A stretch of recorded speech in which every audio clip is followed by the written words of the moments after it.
In just a few seasons, Jimmy Garoppolo went from a Super Bowl to unwanted. Teammates were literally calling for him to be benched. But the quarterback's dramatic decline is more complicated than you think. To truly understand what happened, we're gonna have to go back to his high school days, where Jimmy was far from a star. As a sophomore, he got the chance to play on varsity, but as a linebacker, not a QB. When he finally took over as the team's starting quarterback his junior year, he didn't really play well. He wasn't drawing the attention of any college programs either. The summer before his senior year, Jimmy knew he would have to work his butt off to get a college offer. So he started training with quarterback coach Jeff Christensen, who had worked with dozens of top recruits and NFL QBs. The extra work paid off, and Jimmy looked like a much improved player his senior year. However, there was a problem. Garoppolo had only passed for 3,000 yards and 25 touchdowns in his entire high school career. And in his final game, a playoff game, he threw 4 interceptions. Jimmy was just a 2-star recruit, and colleges still weren't interested in him. He didn't get a single offer from an FBS school, which is the highest level of NCAA football. After receiving just 3 offers from FCS schools,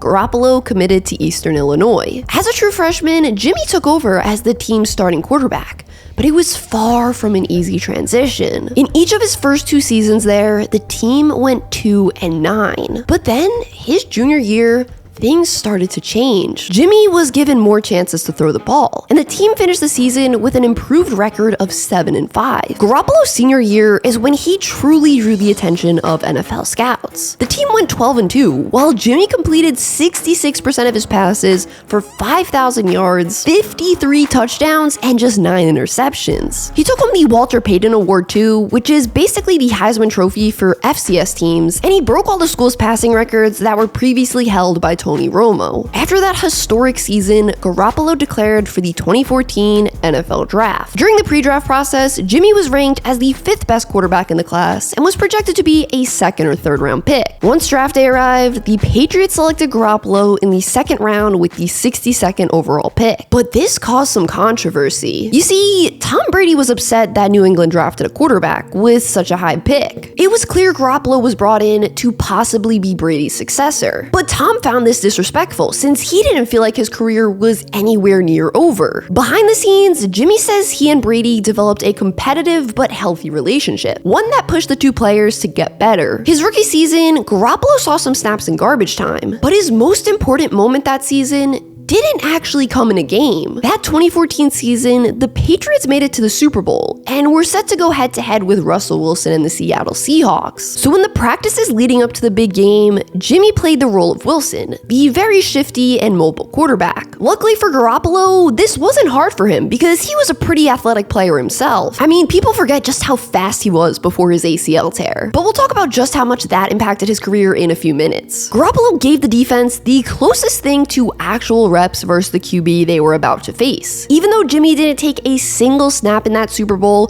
he played a big part in the team getting the win. Jimmy G's 2nd year in the league went much like his first. He didn't see the field unless he was replacing Brady late in a blowout victory. But then something unexpected happened before his 3rd pro season. Tom Brady was suspended for the first 4 games of 2016 as punishment for Deflategate. As a result, Jimmy would be the team's starting QB for those games. In his first ever NFL start, on Sunday Night Football no less, Garoppolo impressed. Without Rob Gronkowski and behind an offensive line that was a mess, Jimmy completed 72% of his passes for 264 yards and 1 touchdown in a Pats victory. The next week versus the Dolphins, he really wowed, completing a nice 69% of his passes for 232 yards and 3 touchdowns. I mean, just look at how fast his release was. That ball is popping out of his hand. I did a video on Tim Tebow recently, and just look at how different those 2 releases are. But unfortunately, in this game versus the Dolphins, things took a turn for the worse. After a big hit, Jimmy was forced to exit early with an injury. It turned out to be an AC joint sprain, which kept him sidelined till Brady's return. His time as a starter was short, but it impressed many around the league. Even though Jimmy didn't get any more meaningful snaps that season, he did add a 2nd Super Bowl ring to his collection. During the offseason, trade rumors were swirling about Garoppolo. Teams saw the potential he had, and many hoped he could be their franchise QB. During the first round of the 2017 draft, the Browns actually called the Patriots to see if they could work out a deal for the quarterback. New England declined, and Jimmy was their backup to start the season. However, on October 30th, 2017, the Patriots traded Garoppolo to the 49ers for a second-round pick. At the time of the trade, the 49ers were 0-8. Yeah, it was basically November and they hadn't won a game yet. But Jimmy couldn't start immediately. He needed to learn a whole new playbook. On December 3rd, Garoppolo finally made his first start for the Niners. With just over 3 minutes left, San Fran found themselves at their own 30, down 2. Jimmy then led the team all the way down to the Bears 3, where they hit the game-winning field goal with just seconds left. This was only the second win of the year for the 49ers. The following week, Jimmy continued to put the team on his back and passed for over 300 yards in a win versus the Texans. After that, in a matchup with the Titans, the 49ers were down 1 at their own 32 with just under a minute to play. And yes, I know everyone's gonna make fun of the way I say Titans. I know it sounds like tight ends. I don't know why I can't enunciate the word Titans. Yet again, Jimmy led his new team down the field to set up the game-winning field goal with seconds left. Garoppolo completed 72% of his passes for 381 yards, 1 touchdown, and no turnovers in that one. In the 5 games Jimmy started for the 49ers that season, the team won every single one of them. After that season, San Francisco gave him a 5-year contract extension that paid him more money per year than any other player in the league. Entering 2018, expectations were sky high for Jimmy. I mean, the guy hadn't lost a game he started yet, going all the way back to his days in New England. However, in the first game of that season, Garoppolo and the 49ers got a reality check. In a Week 1 loss versus the Vikings, Jimmy completed just 45% of his passes for 261 yards, 1 touchdown, and 3 interceptions. He and the 49ers bounced back the following game, but in Week 3, Garoppolo's career changed forever. As he ran down the sideline, he tried to cut back to avoid the tackle. Except when he planted his leg, it was clear something had gone wrong. It turned out to be a torn ACL, which meant his season was over. This was a pivotal moment in Garoppolo's career. The way he played changed after this injury, but it doesn't become obvious till about 2 seasons later. Garoppolo was fully recovered and ready to go for the start of 2019. The 49ers kicked off that season by winning 8 straight games. During that win streak, Jimmy completed 70% of his passes for 1,800 yards, 13 touchdowns, and 7 interceptions. After losing their first game of the season in Week 10, San Francisco found themselves down 16-0 in the second quarter of a Week 11 game versus the Cardinals. All of a sudden, it seemed like everything was falling apart. The 49ers didn't look like the team that started the season 8-0. But then, Jimmy put together one of the best performances of his career thus far. He completed 75% of his passes for 424 yards and 4 touchdowns. San Francisco went on to win that one 36-26. Garoppolo finished the regular season with 3,900 passing yards, 27 touchdowns, and 13 interceptions. The team went 13-3 and were the 1 seed in the NFC heading into the playoffs. In his first ever playoff game, Garoppolo completed 11 of his 19 passes for 131 yards, 1 touchdown, and 1 interception. In the NFC Championship game, Jimmy was asked to do even less. It might have been because he tweaked his knee in the first quarter, but most likely it was because the Packers couldn't do anything to stop the run. In that game, Jimmy completed just 6 of his 8 passes for 77 yards. Yeah, that's how much San Fran ran the ball. It worked though, as they won 37-20 and were heading to the Super Bowl. In the big game, the 49ers were set to go head-to-head with Patrick Mahomes and the Chiefs. With just over 6 minutes remaining in the game, the 49ers held a 10-point lead. The Chiefs then scored 2 unanswered touchdowns and led by 4 with just over 2 minutes to go. But then, with 1:34 left in the game, the defining play of Jimmy's career happened. Emmanuel Sanders had blown by 2 defenders and was open on a deep route. Garoppolo overthrew him, and a ball that could have been a touchdown pass